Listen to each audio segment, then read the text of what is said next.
Hi everybody and welcome back to Age Gap Love Story. I'm Carrie. Oh, and I'm Alan.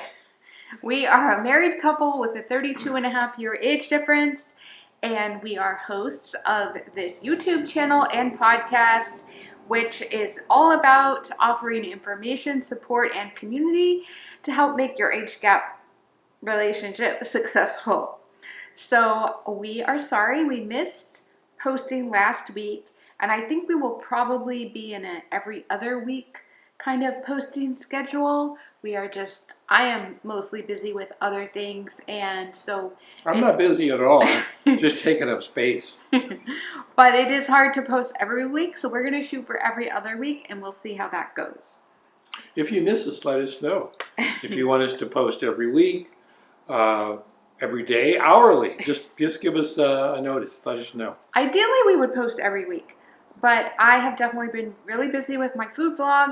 If you want to visit me there, it's cleaneatingkitchen.com. I actually post every day there, and so that keeps me very busy. That is my full-time business, and then this is like a side passion project that we started just because we wanted to connect with other age gap couples and try to help show that age gap relationships are just like normal relationships. And I think that that leads really well into our topic today, which has to do with age gap stereotypes and how we can maybe dispel some of the myths around relationships that have large age differences, and maybe share some tips to avoid being stereotyped, because nobody likes to be stereotyped. I know I don't. I love it, actually. Well, you're a man. You have no idea what it's like. I don't know if that's true or not, but I know that I've been stereotyped in the past. I don't know, maybe for various reasons. And then, of course, we've had our relationship stereotype. People make assumptions about various things, and we're going to talk about some of that today. And I just want to remind you, we're not offering professional advice. So we're sharing our opinions and experiences. We hope that it's helpful, but if you're having a serious issue, then please do seek professional counseling or medical advice if necessary. And then probably our private Facebook group is the best way to connect with us and connect with other viewers of the show and listeners of the podcast. I will link that in the description box. And so let's jump into our 4 age gap stereotypes and how to avoid them. So, as I mentioned, there are some myths, there's some, I don't know, stereotypes, for lack of a better word, just the things that people think about age gap relationships. And then in the first one, I would say is that the younger partner, or maybe even the female, but definitely the younger partner is like a gold digger.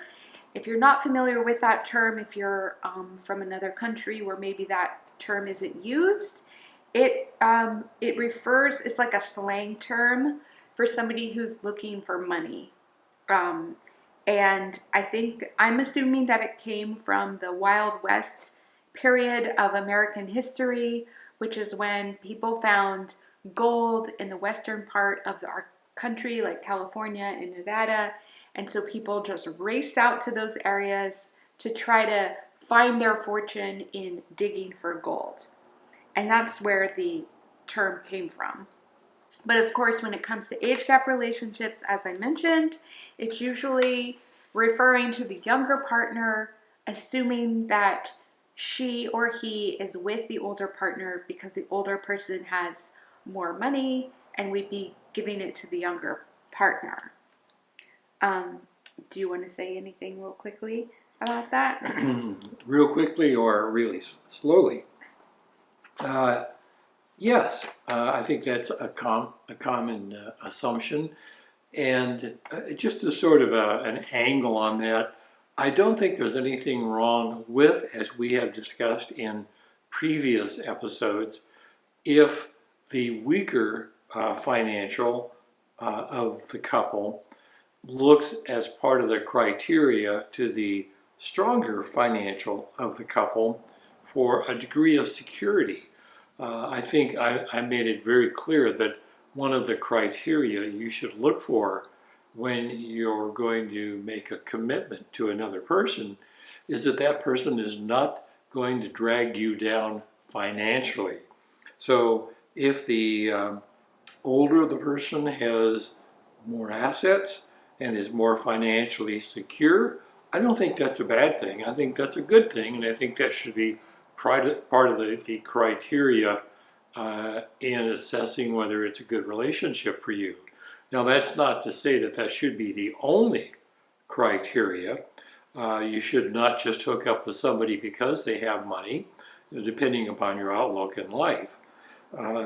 But again, nothing in life is really black and white. Everything is really gray. For example, let's say that you're a younger woman and you have children from a previous marriage, and you have no support from the father of those children, and your ability to earn a decent living is somewhat questionable because of your education or experience or station in life, whatever it may be, and you find somebody who's older, has more financial resources, who's willing to take care of you on a long-term basis, not just chew you up and spit you out, but who will care for you and your children and will make that as a solid commitment, that could definitely be an enticement. And it doesn't mean that you are not affectionate for that person. You don't have to be madly in love with them. But, again, it's a commitment for the betterment of your life. So if somebody wants to call you a gold digger for those reasons, well, let them do so. Then they're not really a solid friend or a true family member looking for your best interest. So again, it's not a black and white issue. And a lot of people look at things that are reality in life and they throw names at them to demean you. And I don't think you should let that bother you if your intentions are solid. Yeah, I like that advice. I think also, yeah, it's just reality. I mean, the reality in the United States is that men make more money than women, even at the same education level.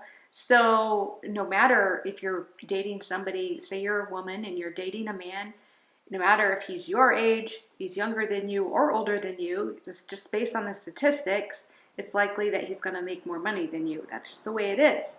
Doesn't have to be, but I mean, you could say that's a stereotype. That's actually a reality. There's studies that show that. But and as sort of an offshoot of this discussion, thinking of one of our personal experiences, on one occasion, Carrie and I were out car shopping to get a new car for Carrie.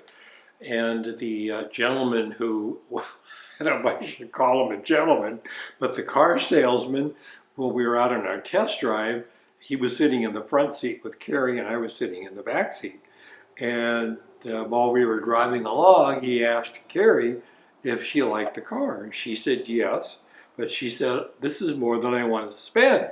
And he turned his head, looked to me in the back seat. He said, "Well, how about Daddy?"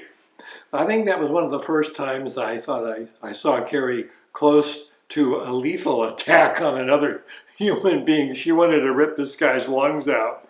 She said, "He is not my daddy, he is my husband." And I think I also said my dad lives in Oklahoma, not my husband. yeah, something like that. So anyway, it's not exactly on the gold digger concept, but it was an assumption on his part, and people will make assumptions.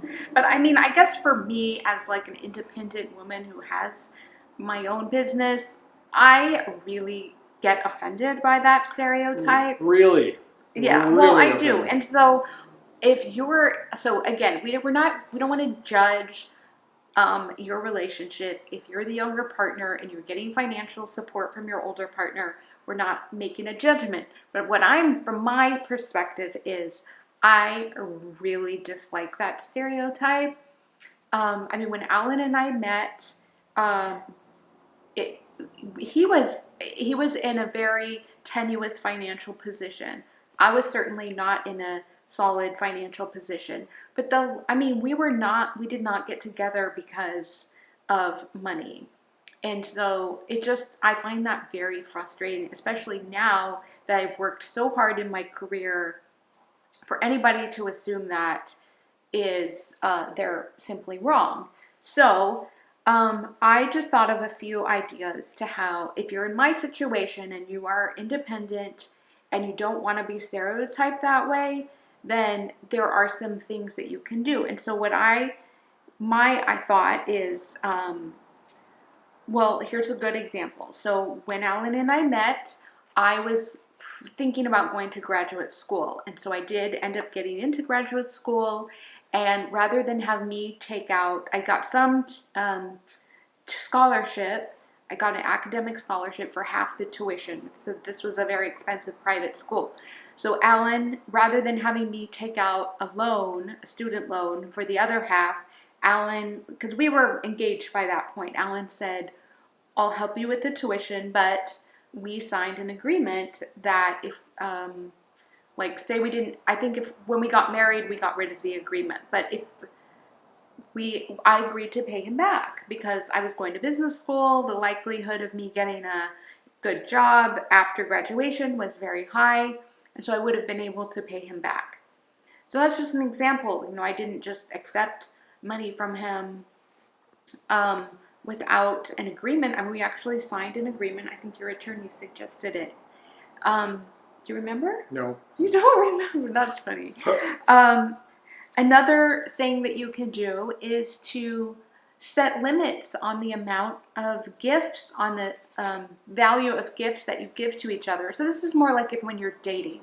So like if your partner buys you a car and then you can only, you're in a lesser financial situation, you can only buy him or her, a dinner, like that's kind of, it's an imbalance. So if you were honest and you said, look, I'm on a limited budget and I want to have this be like a fair, equal relationship, you could do something like that. Right. May I just add a footnote here? Yeah. On several points, we refer to couples as he and she.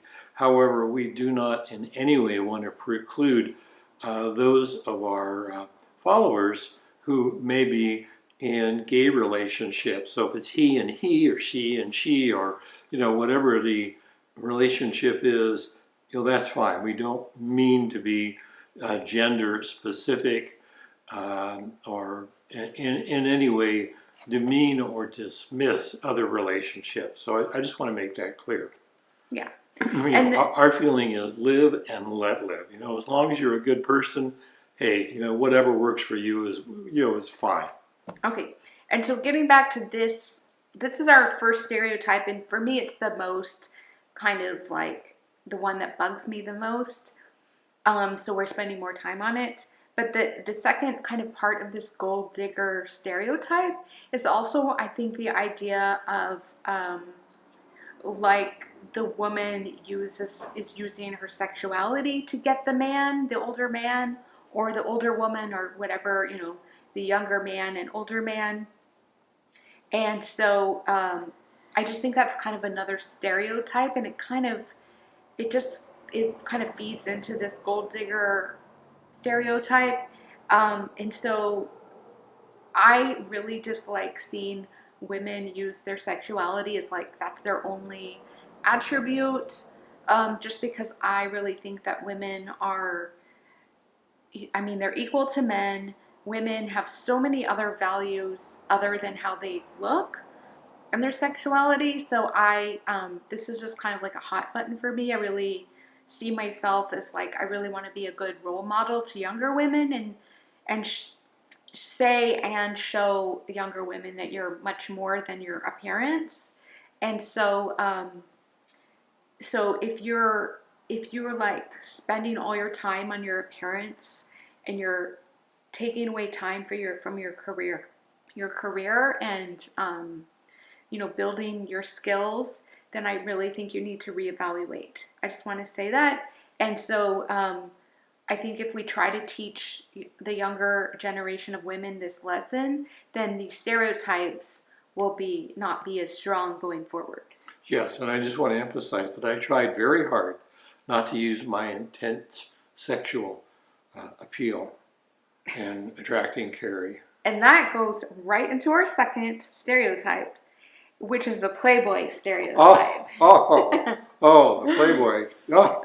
And so this one usually applies to older men in an age gap relationships, and it assumes that the older man is only seeking like a short-term physical relationship with a younger partner. I feel like this stereotype within age gap relationships perhaps comes from like Hollywood, maybe, like where the older man is usually paired with a beautiful younger woman. And it just, so if you're in an age gap relationship, people just might assume, that it's just a short term thing, that it's just a fling, that say if an older man has never been married, that he'll never be married or he'll never be able to make a commitment. And I just think it can be hurtful if you're in this type of relationship and people are making that assumption about you. That I wouldn't want people to think that about our relationship. And so I think one of the ways that you can kind of try to avoid this stereotype or help break it is that you could get a sweatshirt that said, "This is not a fling." Well, this is a flung.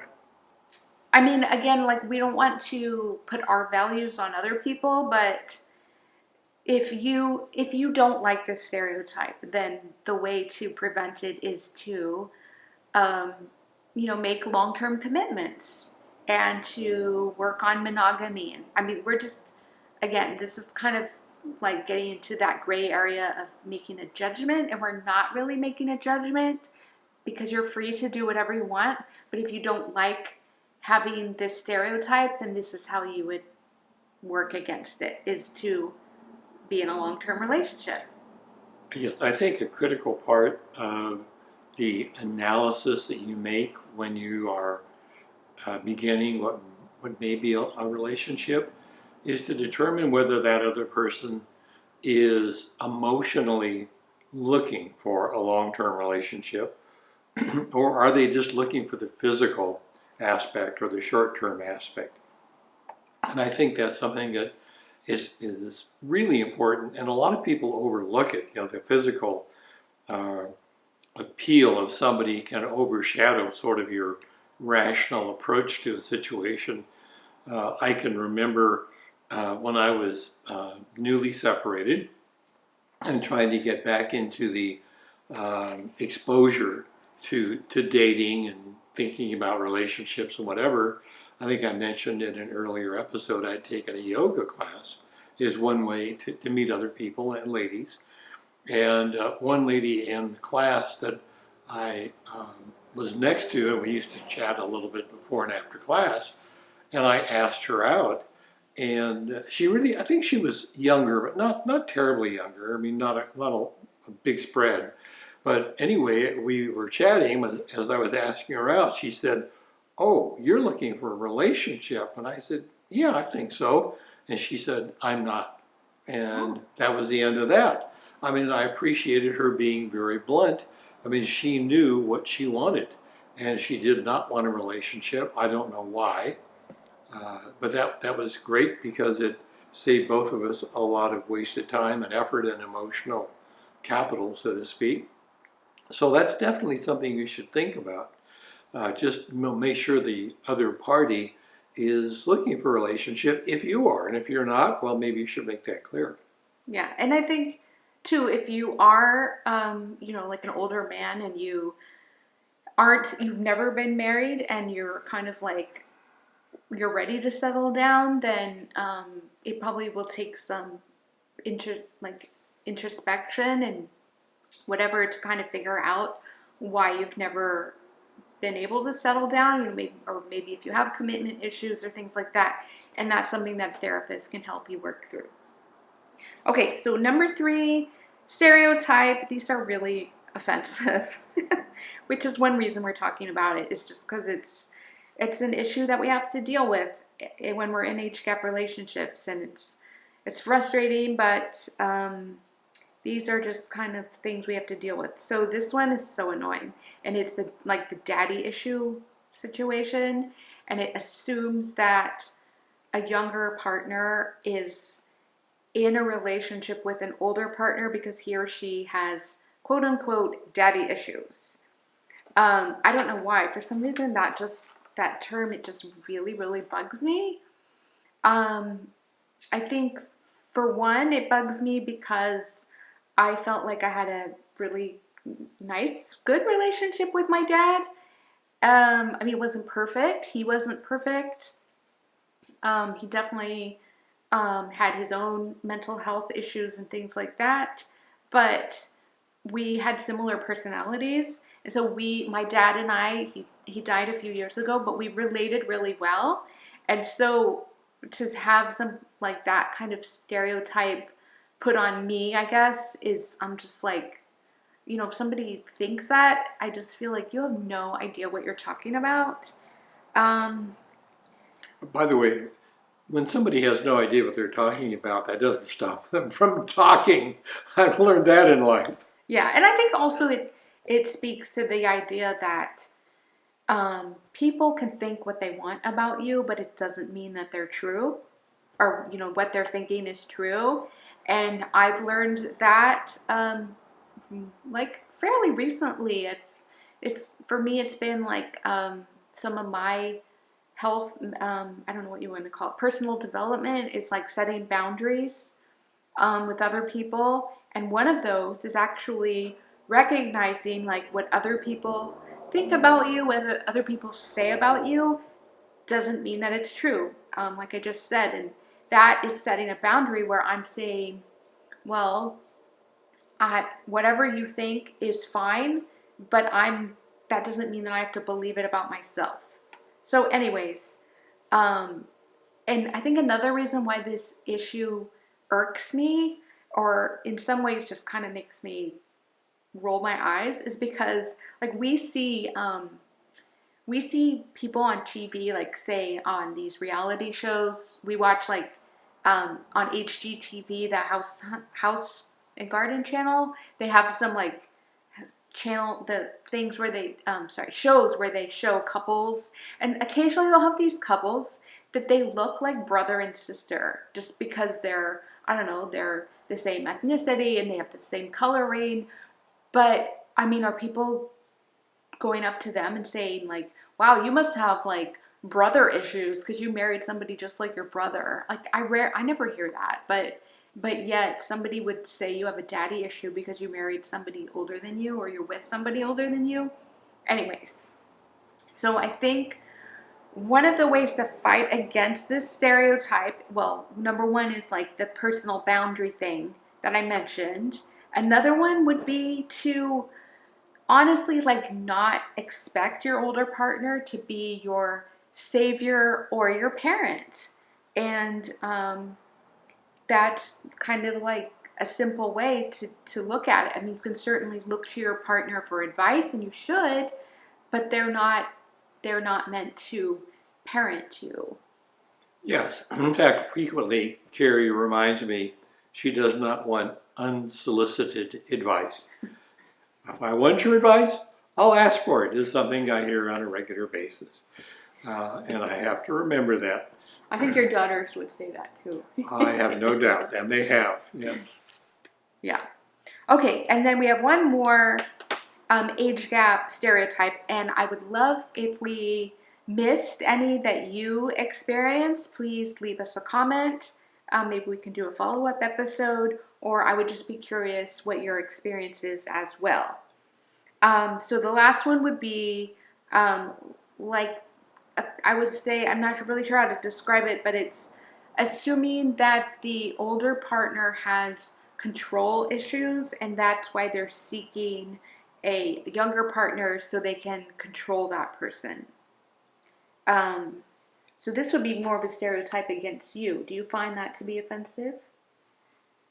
I haven't really experienced it. I find, Like say when we were dating. I tend to ignore people that I find offensive and ignore comments. if the comments come to the point where I just want to disassociate from that person. But if it's just a casual encounter, I mean, I think about things. I have a weird sense of humor, as you may figure that out. But I think of these things from time to time, how I would respond. For example, in the past, I think I mentioned that people have asked whether Carrie, usually older men, is she my daughter or my girlfriend? We've had that comment before. And one response, which I haven't yet had a chance to unload on somebody, would be, no, she's not my wife. She's actually uh, my wife is much younger. This is her older sister. Something like that. Okay. Like I was in Costco one day looking at an exhibit for Ring Doorbell's home security system, and I walked up and there was some older guy, older than me, standing there looking at it. And he was saying, wow, this technology is really great, to prevent burglaries. So I said, yeah, it's really bad for my business. He said, do you install alarms? I said, no, I'm a burglar. I couldn't believe how fast he walked away from me. But anyway, as I say, I have a kind of a nutty sense of humor. Well, I think that's a good example maybe of how you deal with stereotypes is with humor. I think that is a great response. For me, I usually take things more personally, but Alan has maybe you have better personal boundaries, or you just have you just don't take things as personally. But going back to this stereotype about control issues, I would be offended, let's say, as a woman, if I was an older woman and I was dating a younger man and somebody said that I was, the only reason I was with him is because I was controlling and I don't know, I couldn't handle a man my own age or something, like I would find that incredibly offensive. Yeah, she handles me very well, actually. But I guess some ways that you can avoid it would be making sure that you and your partner make decisions together, that one partner is not overly dependent on the other, and just making sure that your balance of power is equal.